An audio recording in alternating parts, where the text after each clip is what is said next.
Doctor, నాకు ఏ problem లేదు కదా, మరి ఇన్ని చెకప్స్, విజిట్, స్కాన్స్ అవసరం అంటారా? I'm doctor Divya Veeramalli, consultant obstetrician and gynaecologist. ఇది ప్రెగ్నెంట్ ఉమెన్ అడిగే చాలా కామన్ క్వశ్చన్. సో ప్రెగ్నెన్సీలో విజిట్స్, స్కాన్స్ ఇంపార్టెంట్ గురించి ఇప్పుడు తెలుసుకుందాం. బేబీ గ్రోత్ మాత్రమే చెక్ చేయడం కాదు, రెగ్యులర్గా తల్లిని, బిడ్డని మానిటర్ చేసుకోవాల్సి వస్తుంది. సో ప్రతి విజిట్లో బీపీ చెక్ చేయడం, వెయిట్ చెక్ చేయడం, అవసరాన్ని బట్టి బ్లడ్ టెస్ట్ అడ్వైస్ చేయడం, మరియు పరిస్థితిని బట్టి స్కాన్స్ ఏ టైంలో అడ్వైస్ చేయాలో చెప్తూ ఉంటాం.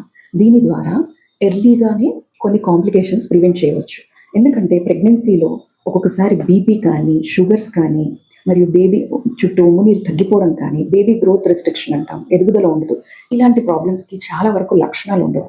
సో తొందరగా డిటెక్ట్ చేయాలి, ముందే ఎర్లీగా కాంప్లికేషన్స్లోకి ల్యాండ్ అవ్వకుండా మీకు ప్రివెంట్ చేయాలి అంటే regular visits, regular monitoring with regular scans అన్నీ ఇంపార్టెంటే. సో ప్రతి ఒక్క విజిట్ మదర్ హెల్త్ కోసం ఇంపార్టెంట్, మరియు ప్రతి ఒక్క స్కాన్ బేబీ హెల్త్ కోసం important. So don't miss your antenatal visits. Share with your every pregnant mother if you know. Thank you.